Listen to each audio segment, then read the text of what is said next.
Hi, now I'll briefly describe an ISO 9001 audit, simply because a lot of people don't quite know what goes on in an audit.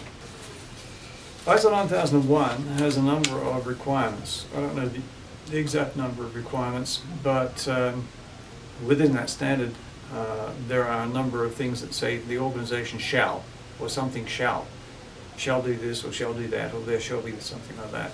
Every time in an official document like an ISO standard, if it says shall, this is a requirement. The words used are shall, should, may and can.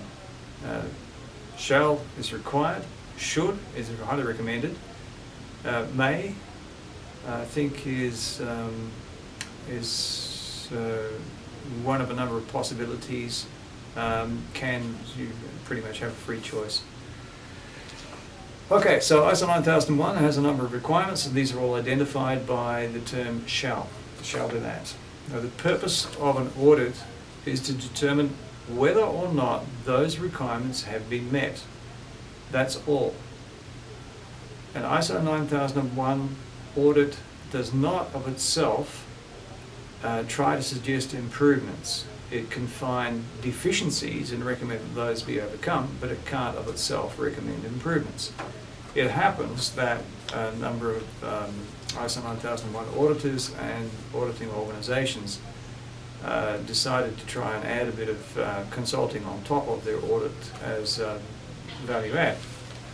And they can do that.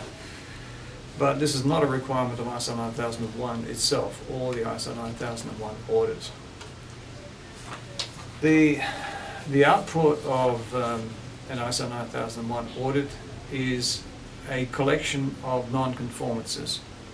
That is, something does not conform to the requirement. Now, it can be a major non-conformance or a minor non-conformance. A major non-conformance is it just isn't done. A minor non-conformance is it possibly is done, but not to the expected degree, or technically it doesn't satisfy something or other.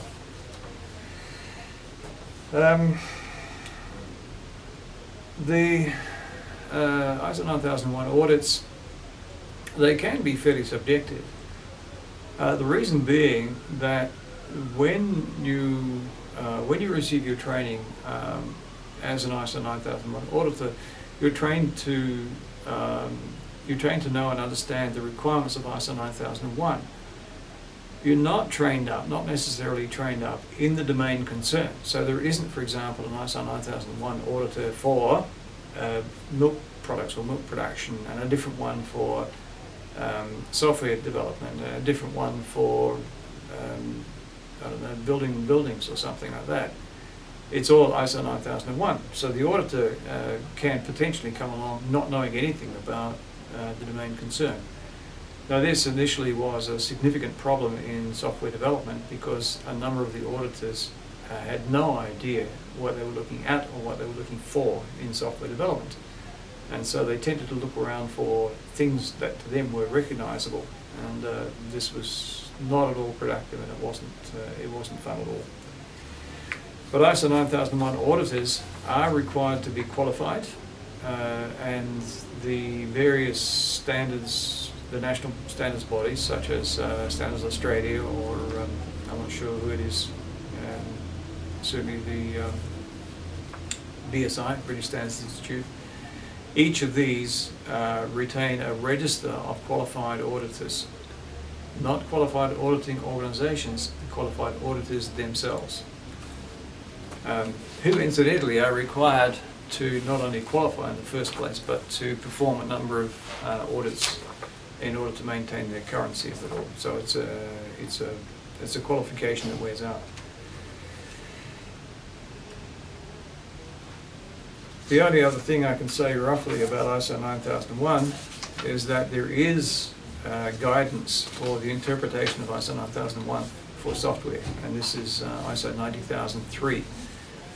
The reason for the strange number is that initially there was ISO 9001 and ISO 9000 Part 3, I think it was.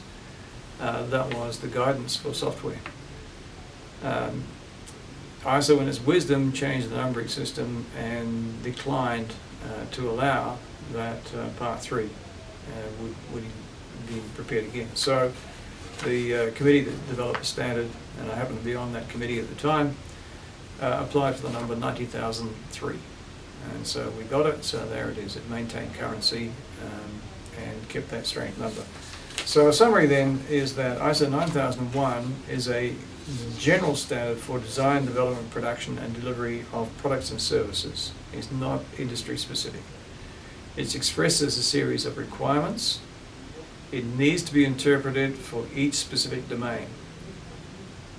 An ISO 9001 audit looks for evidence that the requirements have been met, and if they haven't, it produces a non-conformance. So that's an ISO 9001 audit.